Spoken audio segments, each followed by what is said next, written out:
All right. Today's guest, Randy Lanclos. Born and raised Baton Rouge area, I think, right? Well, I was born in Lafayette. Okay, Lafayette. But I grew up in Gonzales. I know you're God's country over there. Oh, yeah.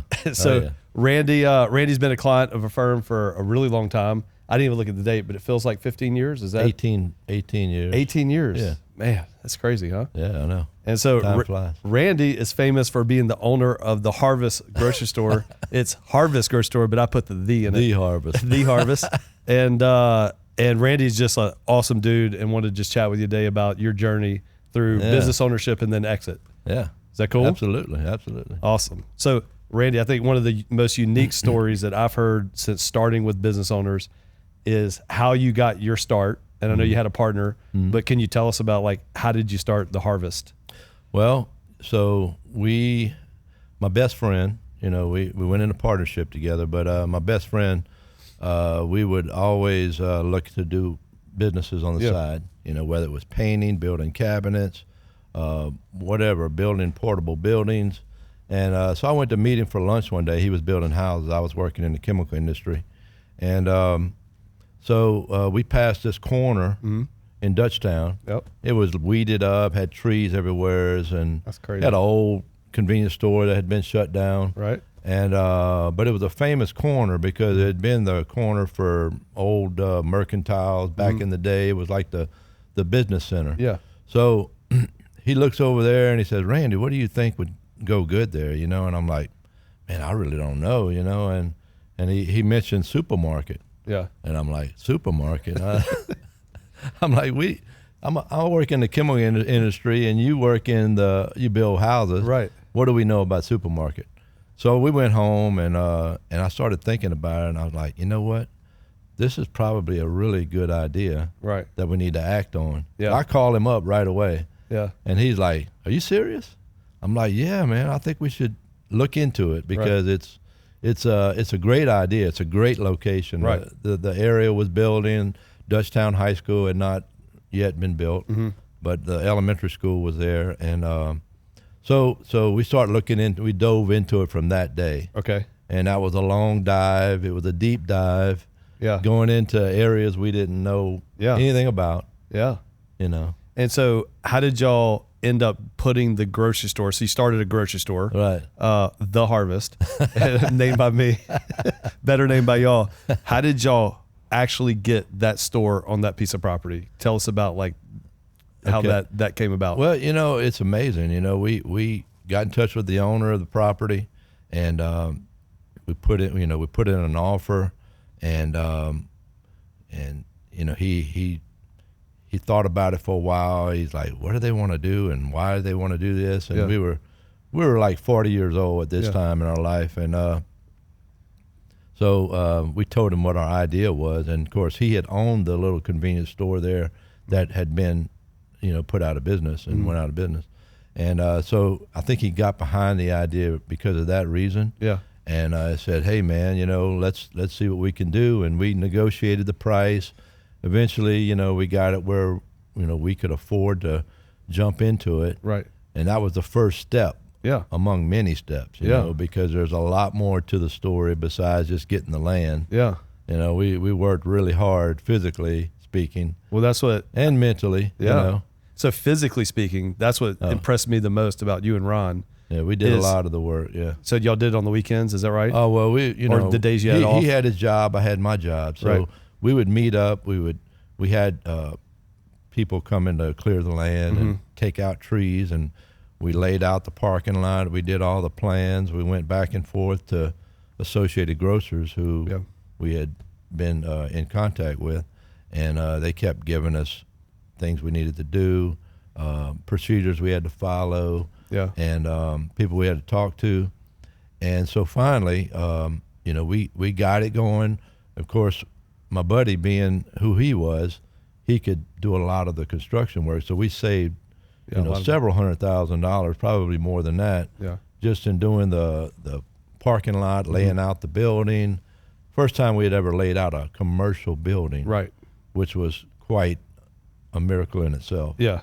New learnings had to happen for that, huh? Yeah. So we leaned heavily upon, not what we could do, But what, we leaned on our faith, and our belief in God and leading the way and being our strength. Yeah. And so, like, that's important. You took a big risk to do that. I feel like. We jumped out of the boat and we got to the point where we couldn't even see the boat anymore. Yeah. I mean, we took that big of a risk. We burnt the backside, and we just we're going all in. Right. And that's sometimes you got to do that. It's scary. Mm-hmm. A lot of people don't want to leave what they're doing in life at the moment, right, because of the risk involved. And you have to have a calculated risk. Mm-hmm. And we felt we did. So we jumped, and when we did, it was like we're not turning back. So I can imagine there would be like crazy hard nights, days, times in that burning of the boat scenario. So how did you get from there to where we are today? Like, just how did you get through those early days of that risk taking and burning of the boats? Well, I'll tell you, the first thing we did when we got our property, my wife and I and him and his wife, we went out there to the property and we prayed. Man. Because we had to have God's direction. The word says, I can do all things through Christ who strengthens me. Right. And that's what we lean heavily upon. And we always made sure that, hey, whatever we do, even though we are going in a direction that we don't know anything about, we don't know what the outcome's going to be, we had to lean upon the guidance and direction of our Heavenly Father. Yeah. And so by doing so, we were able to get the documents we would need at the right times, talk to the people about things we didn't even know what we were talking about. Right. Like, can you just tell me what I need here at Right. this point? And it all just came together. It's like the Lord used it in a way to bring glory to Him. Yeah. Because there were plenty of opportunities once the building was built. Right. We opened the business. Of course, we didn't know anything about what we were doing. Right. It would be like if you had your training in your field and you went to do a completely different trade. I would be terrible. You would have to lean upon something else. Yeah. And that forces you to lean upon your faith more so. So you'd say calculated risk. Mm-hmm. Like you really planned it out. It sounded like, I mean, there was a lot of thought and planning. We had to have a business plan, right? Which we didn't know anything about. What's a business plan? Right. We had to physically put one together. Yeah. Yeah. Which is a chemical plant guy going and writing a business plan, which is awesome. Yeah. And then, so even with the calculated risk, I know for a fact there were some hard days and nights and months. Oh yeah. And you leaned on your faith because you felt like it was a calling from God, which is really, really cool that you heard Him in that, and then you just followed, right? Yeah. We had to follow the peace, and when you're doing things in life, it can be hard, but it can also be in a peaceful way. Yeah. You don't, and it's like this. Everybody's climbing a ladder in life. Everybody's climbing a ladder. Right. But when you climb a ladder with Him behind you and His strength to guide you and to help you, that makes it so much better. Yeah. Because you're not depending on Gavin, you're not depending on Randy to do it all. Yeah. And that's what we based it on. We just worked hard, did what we knew to do because we knew how to work hard. Right. Physically, and mentally, we put our minds to it. Neither one of us, I'll say this, neither one of us had a college degree. Yeah. So that tells you right there, if you work hard and you have good work ethic and you base it on the right principles, you can succeed. Yeah. Well, you're a testament to that for sure. So I want to go to now like the middle of the story. And that's where I came into your life. Right. And you actually called into our office and somehow the office manager gave me the call, and that's how we met and ended up becoming really good friends. Right. And you've actually guided me and my wife and my family as a mentor. So I think you know that, but you definitely have been. Yeah. But and that's really cool. I actually met with my pastor earlier today, and we talked about like how I got to the church. I was like, Randy Lanclos. And so and I told him the story about how I first went to the church, and I told Dino, I was like, man, this is crazy. And I didn't know he was the pastor. That was funny. Yeah. But I was like, that's Randy Lanclos. So I want to talk about the middle part of the story though. And when I went to y'all's store, like I loved shopping at y'all's store, because I felt like there was a peace in there. Right. And I felt like it was different. Yeah. Y'all provided all my Thanksgiving and Christmas meals, which are really, really cool for my family, of a tradition. Yeah. Like, we started that tradition where you didn't maybe even realize you were a part of our tradition. Yeah. But what I want to talk about is, like, how did you build the culture of your business to have me as a customer of your store and coming in and just like, man, I felt like that. And look, I drove a long way to get to your store. Oh yeah, you weren't a 3-mile radius. I wasn't like the traditional customer, but I just felt like it was like, man, I like coming here and shopping. Yeah. How did you, as the business owner, create that? Well, so my buddy and I, we would, as I say, it all goes back to our faith. We wanted to create an environment because you can shop anywhere. Right. You choose. You can go here. You can go there. But we had people that lived in our area, except for you, that would shop every single day. Right. And why would they do that? We wanted to create an environment to where an atmosphere, you're sitting, working your job, grinding, doing all the stress of everything, and then the mother will come in and do most of the shopping. Right. We had a lot of guys too, but they. We want them to come in after they've been under that stress all day, and when they walk in, they're greeted by people that care about them, and with a smile, and we always played Christian music. Yeah, that was our main push, was that we want to create the environment that people, when they walk in, they feel a peace. They feel like, hey, this is a different way to shop. Yeah. And it wasn't like life-changing, but it was enough to where, hey, we would speak, have friendly conversation, and they'd always look for you. They would want to see you. Yeah. Me or my buddy, we were there all the time. Yeah. And I think that was important, and we created those relationships, and through the good music and friendly interaction with them. So just created a customer experience. Right. It's definitely different than other I shop at a lot of grocery stores. Obviously, I need a lot of food, but but it's just different, or it felt different, right? Right. And so that was intentional. You created that intentionally. Is that correct? Right. Or is it just happened because no, it was intentional. And then on top of that, we had people working for us that they weren't all, not all of them were going to be believers. Yeah. Like I was, and like my buddy was.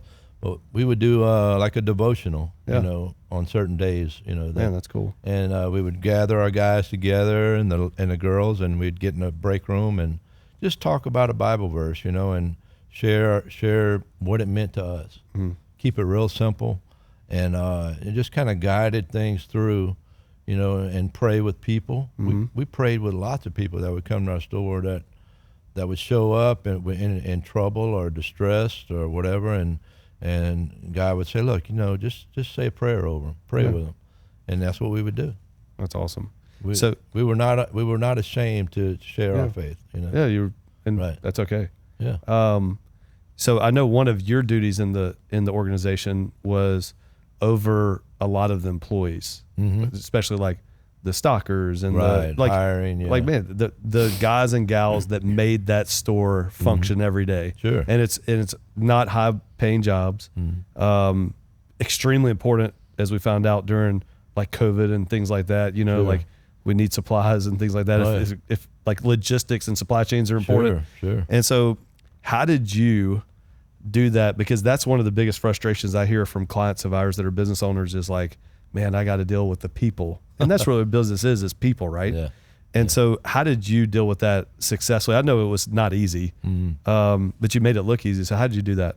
Well, you have to be a good reader of people. When you hire someone, you hire little Johnny, first job ever, he doesn't even make his bed at home, I mean, we hire these guys in and we're like, okay, Johnny, I need you to do these things. And we would have a list of tasks, duties. And if you were assigned to area 1, 2, 3, or 4, these are what you would do. You would do these duties all night long. And if you didn't do them, my manager would hold you accountable. Yeah. Accountability is big, right? Yeah. Even for a little guy like that's his first job. And so his parents would come to us like, man, what are y'all doing with Johnny? Man, Johnny's like really changing a lot, and being nice at home and taking the garbage out and making his bed. I said, well, we tell them they need to do those things away from here. It's like, it's part of who you are as a person. To be successful, you have to have a plan. You have to have direction. And you have to have purpose. And so we give them purpose. And it didn't always work out great. I mean, you'd have a little guy that might steal from you. We had a very strict policy about stealing. We might love these parents. These parents are like spending like hundreds of dollars at our store every week. I'm sorry, Johnny didn't make it. He stole, and this is what we got to do. So you got to hold a strict standard. And you got to stick to your policies.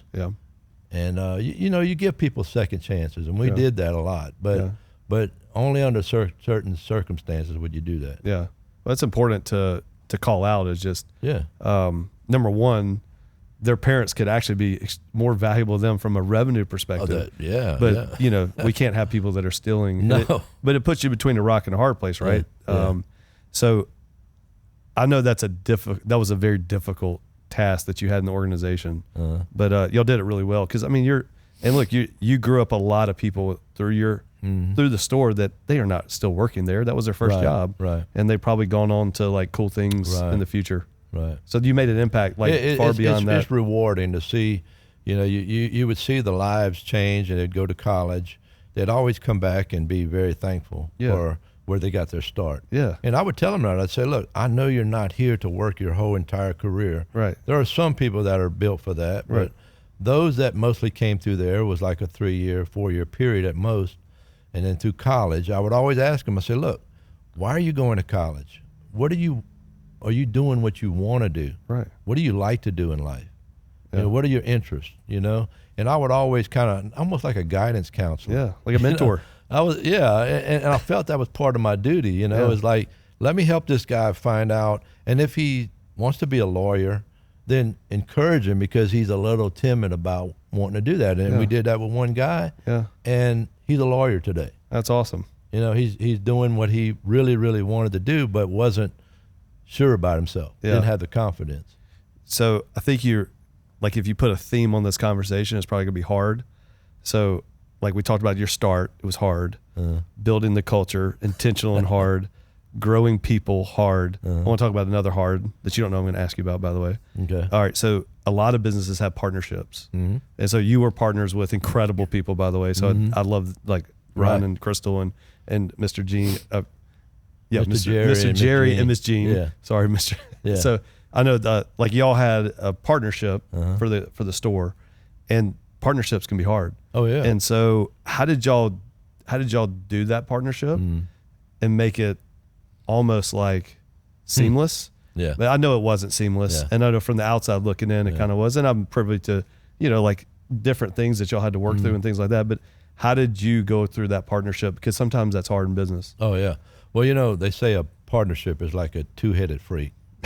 I've never heard that. I mean, typically a partnership is not designed. There should be one person in charge at all times. And in this case, there were two of us, but there was a third silent partner, which we desperately needed financially, but to make it work. But Ron and I, we were best friends. We grew up together. I knew him since 5th grade. Wow. So we've known each other many, many years. So we're wired differently. He's wired one way, I'm wired another way. And you take those two, it's almost like a marriage. You got opposites attract. Y'all are kind of opposites. That's kind of the way it was, and that's why it worked. But at the same time, in the beginning, because we didn't know what we were doing. We didn't even know what an end cap was. Most people know what an end cap is in the grocery store. Of course. We're getting ready to open the store, and the guy says, well, what are you going to put on your end caps? Me and Ron, we looked at each other like, what's an end cap? Well, can you tell us what an end cap is? Because I have no idea. End cap is like, you at the end of the aisle, you have like community coffee. You have your stapled items like end cap. Frito-Lay. Well, there you go. We all learned something today. Coca-Cola, end cap. Hopefully we're not saying brands that we shouldn't be saying. It's okay. But anyway, so end cap is very important. So we didn't know what to do. So, there again, the Lord sent us this guy who had all the knowledge. We hired him. And for a season, that was exactly what we needed because we didn't know anything about the business. Right. Now, Ron and I, because we were partners, in frustration, we would be there together on the same day, and like looking at each other, almost getting mad with one another because we just didn't have the answer. Right. But you take out those frustrations on each other. Right. And like, it wasn't anything terrible to the extreme, but there were challenges that we had to overcome in the beginning.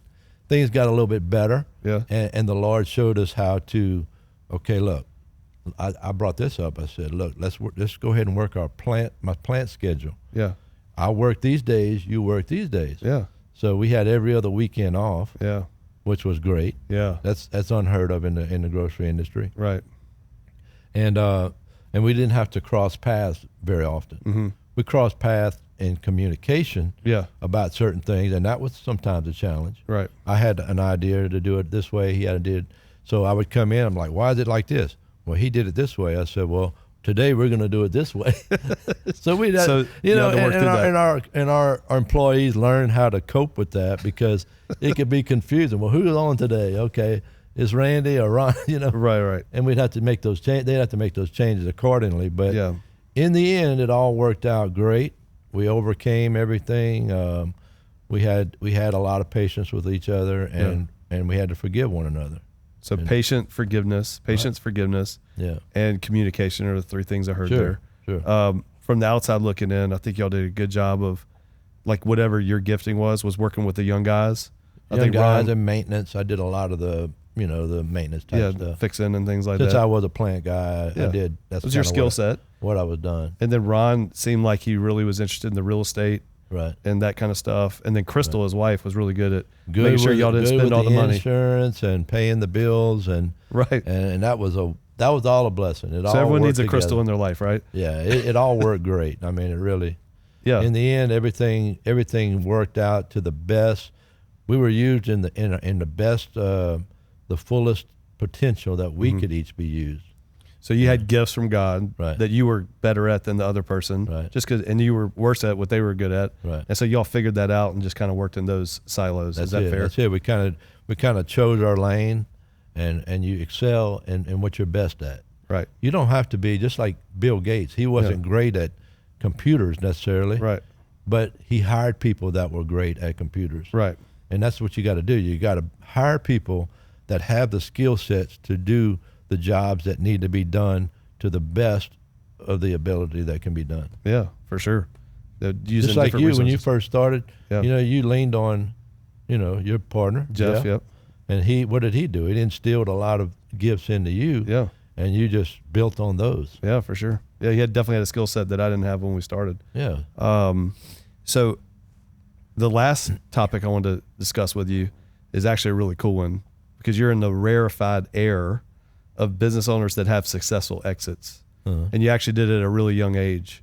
And so I want to just go through that with you. How did you and Ron and Crystal figure out y'all wanted to exit? Mm-hmm. And then how did you successfully do that? What are some key principles that you did throughout that season? Because I think y'all actually did it really, really well. Well, we were 56, both of us. Matter of fact, my partner's 10 days. We're 10 days different. Yeah, and so, but we were both the same age, and we had talked about exiting at 58. Okay. We felt like that was a good age to go, and we were moving right along, and then COVID hit and all that stuff, and that brought about new challenges. Mm-hmm. We had to deal with the whole COVID thing, putting panels up and keeping people from fighting each other in the store, and one guy he brushes right up against my shoulder, doesn't think nothing about it. Yeah. And then another customer comes within his unsafe range. And he lights into the guy. 6 feet up. And the guy's like, why you just brush shoulders with the owner, but you mad because I'm in your circle? So we had to deal with all that, Yeah. Oof. So yeah, as far as exiting, we that kind of had a little bit to do with it. We were kind of like, when you're trying to leave a business, it was the hardest years of our business. Yes. Think about it that way. Yeah. So, as you're trying to exit, instead of things getting a little easier, it gets harder. Yeah. and just the weight of all that, and then the opportunity that came about, was amazing. You know, the way it all happened, and we can talk about that too. But as far as the timing of the exit, we knew that, hey, it's maybe time for us to leave and start seeking, an exit plan. Yeah. So, what was the mindset it took to get there? So that was, you just went through a season that, it wasn't for y'all anymore, right? From the COVID situation. Yeah. We were pretty wore out. And then secondly, how did you know? So I know, like, just not plugging like Highland Wealth, but I think, part of our work, like y'all did a great job of doing things even outside your business and then growing the value of your business. But how did you know that you could exit that? Yeah, like, what was the mindset to get there? So of course you guys, y'all were part of us from the very beginning, with laying out a buyout plan, which our attorney, who came out of nowhere, was there again, recommended you guys to put together a buyout, because when you have three partners in a business, you don't want to financially be responsible for buying out a person, for money that you really don't have in the bank, Yeah, if someone dies. So we had the buyout clause, which was a life insurance plan, which was a very good plan to have in place. And then we converted some of that into whole life, which ended up, helping us with cash value down the road, which, we never could agree to, but it ended up being a great turn, right? So, but then you guys, y'all navigated us. Y'all were kind of running our 401 for all the employees and all that stuff, and then giving us ideas as to when we could safely exit. Yeah. And we would meet and talk about those numbers and things, and then we ended up getting a valuation done, which was tremendous. Yeah. Because the people we were under said we were worth this much, when in reality, across the board, we were worth a lot more. Yeah. Had we taken that lower number, it would have still been good in your eyes. You thought we were still good, but once we went to that number, it was like, that's what we needed. So what is your mindset now that you're retired, like in quotations, which I know you do more now than ever? It feels like you do. Your schedule's insane. A lot of charitable work, but and family time, of course. But how has your mindset shifted? Because I think your identity had turned into, I'm the owner of the harvest. Right. And then so now your mindset is not that. That's a great point. It's like you're in business, and your phone's ringing. Yeah. I've still got numbers in my phone that I need to go through and delete, because it's like I got a phone book that's just unending. Yeah. And people would call you all the time. You'd get calls. Yeah. When I was on vacation, doing whatever. And so you felt like, man, I'm running something here, I'm important. Yeah. And then all of a sudden, about a month after you're done with everything, and you've left the business, it's like my phone's not ringing. Nobody really needs me. So it changed. It changes, yeah. And you have to make adjustments. A lot of people say, oh man, retired life is so good, I'm gonna do all these things. And that's true. Yeah. But you still got to find purpose and have something in front of you to do. Yeah. Because everything shifts a little bit, a lot actually. And when your phone doesn't ring, that can be a negative for you. You can be like, well, nobody really needs me. I'm not important anymore, Right. And I don't have the influence. Yeah. Well, you still got influence. It's just in different ways. Yeah. And it should change. I mean, my world just kind of got a little smaller. Okay. So your world got smaller. And so we, we started focusing more on doing things outside of the business, whether it was with church and getting more involved, or traveling. You love to travel. You love to travel. Love to travel. Love to travel. So that's a big part of what we enjoy to do. And I mean, we worked 40-something years of our life, And, you got to do both well. And now we trust Highland Wealth to navigate us and tell us, okay, you can do this, or no, you can't do that. So how has that process been for you? I think it's important for business owners, because like y'all lived out of the business. Like there was never a time where you probably had to worry about money when you owned the business, right? and you got out, mindset shifted. Yeah. You actually did a really good job of like telling us like what really happens, because that mindset shift is different, man. That is I am important, I'm influential, and now I feel like I'm not, where you found influence and importance in other things. Right. I think it's really through your charitable work.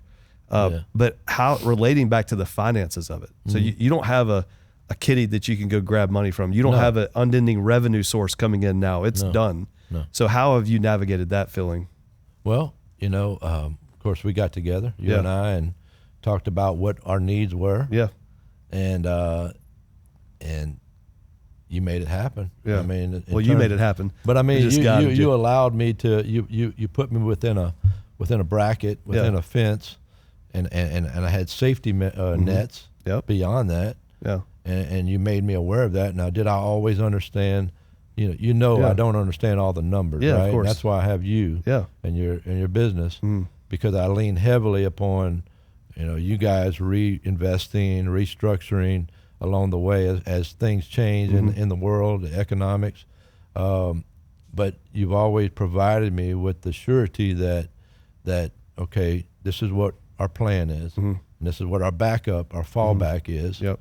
And so with doing so, I feel a lot safer moving forward and doing the things I do in life financially. It's a testament to you guys as well, because, honestly, you guys, the person who works under you knows when to take this little pile of money and move it over here, take it out of bonds, move it in. And I don't ask you all the, I don't ask you all those questions, because I got to trust, and there's a level of trust that comes with, hey, I worked my whole life. Here you go, Gavin. Yeah, take it all and do the very best and don't make it grow, Don't screw it up. Yeah. Well, so I think, a couple mindsets that you talked about there is implementing guardrails. So like, here's what I can spend between and be safe. You made it very clear. Yeah. Have a backup plan. Like, hey, if this happens, I know that I'm okay because of this. Right. Right. And then the final thing I want to touch on with you, which I think you're like really good at, is legacy. You have a legacy. Not when you die. You have a legacy going right now with your kids, your grandkids, your whole family. Like, you're very family centered and oriented. How do you feel about legacy to finish this off? Okay, so legacy is big important key factor, and as we talked about early on, my wife and I, we got together and we said, our kids, we have 2 kids, and it's like we can help them later in life. When you're dead and gone. When I'm gone, and I got a pile of money that they can split up. Yeah. Or I can help them now. Yeah. And I know for me personally, when I was coming through, my parents stepped up and helped me when I needed. Yeah. Not later when they were gone. They helped me, when I had this business idea. Wow. Okay. And so I'm like, maybe it's important. That's when we talked about it. I know it's kind of taking a bite out of the pile, but it was important that we do it now instead of later. And you're seeing the fruits of that. Yeah, and I mean, you kind of ease the pressure off of your kids if you're able to, which we were able to, and we didn't take care of everything. Yeah, because we want them to still be responsible. Yeah. And manage what they're doing. Yeah, but we enable them to have a little bit of a breathing room. Yeah, and in their life, and they greatly appreciate it. Yeah. And then they'll still have legacy. They'll still have something in the end, of course. But now it's just, in my opinion, I think if you can help your children earlier, and not affect your financial picture, I think it's better to do it. Yeah, that's awesome. That's well said. They really need the help. Yeah. Well, number one, I want to thank you, Randy, for your trust, friendship, and most important, mentorship for the last 18 years. I think through the story, we know that you're just a natural mentor. And that's really cool. So you got to. I like to do that. Yeah, I do. Yeah. So it's funny. Like, I do business with you. Like, you're a client of mine, but you mentored me. So it's Randy was really involved with helping me figure out Summer should be my wife. So he told me I couldn't get no better. I told him one day we were playing golf, and it's like, man, what are you doing? I'm like, this is a great girl. I'd met her. I mean, I know how to read people, right? And I'm like, this girl, I said, you don't need to let this girl get away. I said, Summer is the girl. You need to go ahead and ask her. Hey, that was I don't know if that literally pushed you over the edge or not, but definitely maybe that encouraged you, you know? You definitely encouraged me. You definitely like pushed me to do what I should do. Yeah. And you gave her great advice. We went to Pebble Beach when we got engaged, and you said, Summer, wear tennis shoes. It's going to be a long walk. And she wore high heels, and I had to buy a whole new wardrobe. So you weren't that influential, right? No. And so, but I really appreciate your friendship, mentorship, your trust in us. Yeah. I think you're an amazing addition to this community. You're someone that we should celebrate, and we appreciate you. And thank you for the time today, man. Yeah, absolutely. All right, enjoyed it, man. That was our first podcast. Yeah, Let's great, go. man. You crushed it, we dude. made the mark. All right, man. Thank you.